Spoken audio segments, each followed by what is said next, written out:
ụkwara agụ na-atụ enwe egwu igwe Michael Tansi ị na-ayịala solitude igwe Cardinal Arinze kpachara anya gị igwe Bishop Obiefuna ị na-ayịala igwe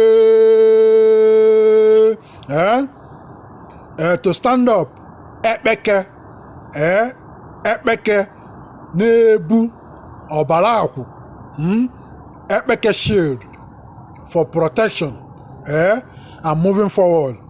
Ekpeke shield na-evu like carries ọbara akwụ like power forces and energy using to move forward and all that block anybody from moving forward or that block anybody with Ekpeke shield na-ebu that carries ọbara akwụ energy from moving forward. All negativities on the road, on the way, Ekpeke shield na-ebu ọbara akwụ destroys and wipe them out. To stand them up, I use male cow, female cow, roosters, hens, rams. You can get mother goat.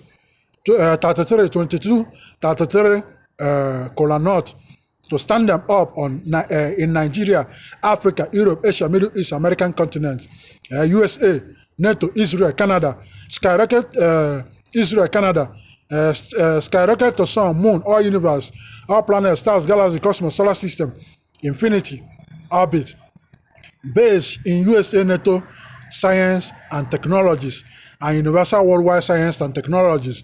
Transfer to police, sheriff, CIA, secret service, FBI, military, navy, air force, marines, coast guard, border patrols, custom, immigration, legislation, executive, judicial.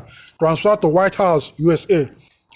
Transfer to all security, loss prevention, bouncers. Transfer to Allied Universal Security.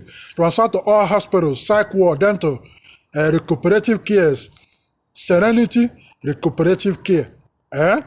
Transfer into all sports, Chelsea, Galaxy, LA Galaxy, Dodgers, LA Kings, LAFC, Rams, all the league, all the soccer, UEFA Champions League.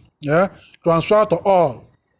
Transfer to all movies, movie theaters, Marvel Studios, all studios.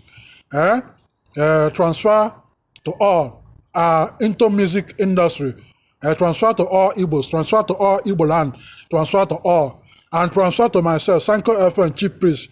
And continue to move us forward. Surround us, Ekpeke shield, na-ebu ọbara akwụ, and all negativities that try to stop anybody from skyrocketing or moving forward. Destroy.